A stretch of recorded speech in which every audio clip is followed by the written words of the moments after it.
era pequeno, eu curtia pacas o desenho do Inspetor Bugiganga. Você lembra? Acho que vocês são muito novinhos, né, pra essa velharia. Mas era um desenho muito massa. Ele narra as aventuras de um inspetor policial que, após sofrer um acidente, foi transformado numa espécie de robô. Essas alterações vieram através de um projeto secreto chamado Bugiganga. E esse texto eu copiei da Wikipédia porque eu tô tão velho que nem sei mais explicar os desenhos que eu via na infância.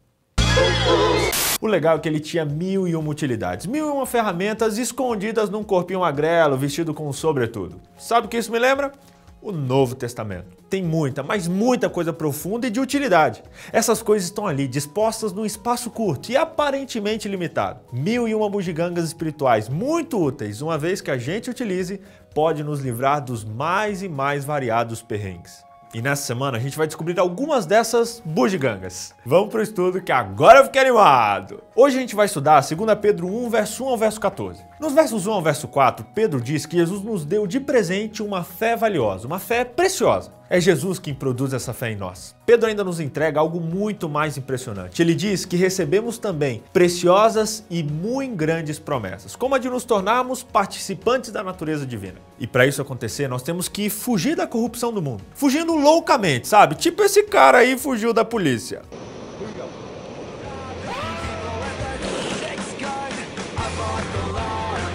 E então vem um combo de delícias, a escada da virtude. Olha só, por isso mesmo, empenhe-se para acrescentar à sua fé, virtude. À virtude, conhecimento. Ao conhecimento, domínio próprio. Ao domínio próprio, perseverança. À perseverança, piedade. À piedade, fraternidade. E à fraternidade, o amor. Fazer uma listinha de virtudes é algo comum aos grandes filósofos da antiguidade. Era tipo um catálogo de virtudes, e há inclusive vários desses no Novo Testamento. É bem provável que os leitores de Pedro já manjassem dessas listas e estivessem por dentro desse contexto. Mas a lista de Pedro é toda personalizada. De maneira intencional, o cara fez tipo uma escada, sabe? Em que cada virtude leva a outra, culminando na mais linda de todas, que é o amor. Fofo, né?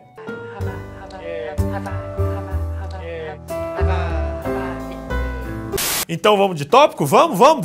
Primeiro, a fé. Nesse contexto, é a crença salvadora em Jesus Cristo. Depois vem a virtude, que é qualquer boa qualidade. A fé é ótima, fundamental, mas ela deve nos levar à transformação de vida. Em seguida vem o conhecimento. Com certeza o conhecimento aqui não é das atualidades ou conhecimentos gerais. Isso aí não é jogo de perfil, não. É o conhecimento que vem com a experiência com Cristo. O quarto é a temperança / domínio próprio. Cristãos maduros seguram a onda, se controlam, não vivem de excessos ou escravo dos impulsos. Depois vem a paciência / perseverança, é resistir, especialmente diante das provações e provocações que muitas pessoas nos fazem. O sexto é a piedade, que é um comportamento ético de quem literalmente conhece a Deus. O sétimo é fraternidade, que é a capacidade de ver família em quem não é necessariamente um parente. E por último, o mais lindo de todos, o amor. Pedro coroou a lista dele com o mais nobre dos sentimentos, / dons, / virtudes, / tudo que você possa imaginar, porque Deus é amor. E Ele quer que esse amor seja desenvolvido na nossa vida. Que lista bacana. Que incentivo para poder subir nessa escada espiritual. Conceito massa, né?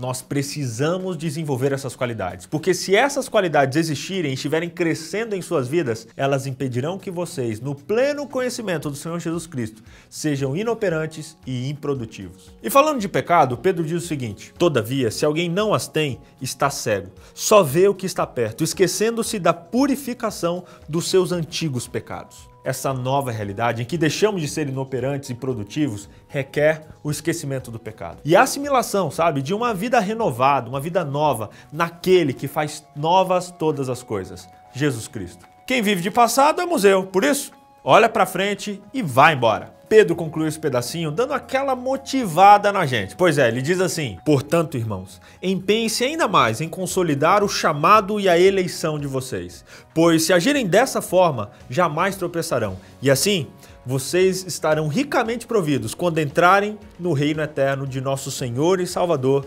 Jesus Cristo. Um outro tema que Pedro aborda em sua carta é relativo à morte. Em 1956, Oscar Cullmann escreveu um estudo chamado Imortalidade da Alma ou Ressurreição dos Mortos, o testemunho do Novo Testamento. Pois é, isso tudo era o título. Resumindo a história, para ele, a imortalidade da alma é totalmente incompatível com o conceito de ressurreição. E o Novo Testamento, ele confirma com o texto, é totalmente posicionado ao lado da ressurreição. Massa, né?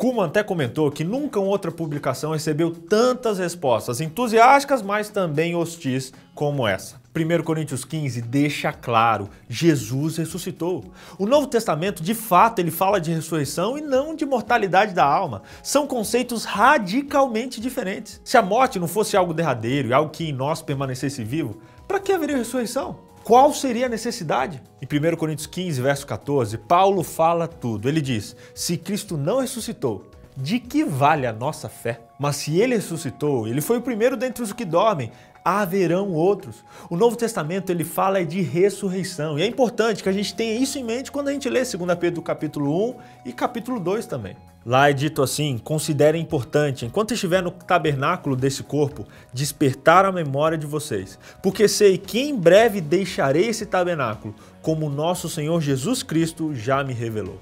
Caso não tenha ficado claro para você, esse texto não trata de imortalidade, é bem contrário na real. Mas nesse texto, o que será que Paulo quis dizer? Na verdade, ele está aqui revelando o motivo dele ter escrito a carta para aqueles membros. Ele está sentindo que vai morrer e Jesus tinha lhe dito sobre isso, então ele deixa essa carta como um testamento, uma última mensagem para a igreja. Ele compara o próprio corpo a um tabernáculo que em breve deixaria de existir, ou seja, morreria. É óbvio isso, ele só pode estar falando do corpo dele, nada de linguagem dele aqui dá margem para a gente entender que a alma dele se separaria do corpo. Isso aí é forçar o texto. Assim, ele quer deixar um legado de esperança, uma vez que sua hora está chegando. As palavras aqui são solenes e sem um pingo de medo ou de hesitação. Ele está preparado. Bonito, né? Pedro deixa o incentivo para que os cristãos sejam firmes, sejam fiéis e que se lembrem das suas palavras. E então, está pronto para morrer. Tá aí um homem que viveu o que falou. Pedro viveu a pregação. Sendo assim, eu encerro nosso estudo com as palavras de Ellen White, minha autora predileta no seu livro Atos dos Apóstolos, páginas 537 e 538. Ela diz assim, Pedro, como um estrangeiro judeu, foi condenado a ser açoitado e crucificado. Na perspectiva dessa terrível morte, o apóstolo lembrou do seu grande pecado em haver negado Jesus na hora do seu julgamento. Não preparado então para reconhecer a cruz, considerava agora uma alegria render a vida pelo evangelho, sentindo tão solene que para ele que negara o seu Senhor, morrer da mesma maneira, porque o seu mestre morrera, lhe era uma honra demasiado grande. Pedro havia se arrependido sinceramente daquele pecado que havia cometido e tinha sido assim perdoado por Cristo, o que se revelava pela alta missão a ele dada para alimentar as ovelhas e cordeiros do rebanho. Ele, porém, nunca pôde perdoar a si mesmo, nem mesmo os pensamentos das agonias da última e terrível cena puderam diminuir a amargura da tristeza e arrependimento. Como último favor, rogou aos seus algozes que fosse pregado na cruz de cabeça para baixo. O pedido foi atendido e desta maneira morreu o grande apóstolo Pedro.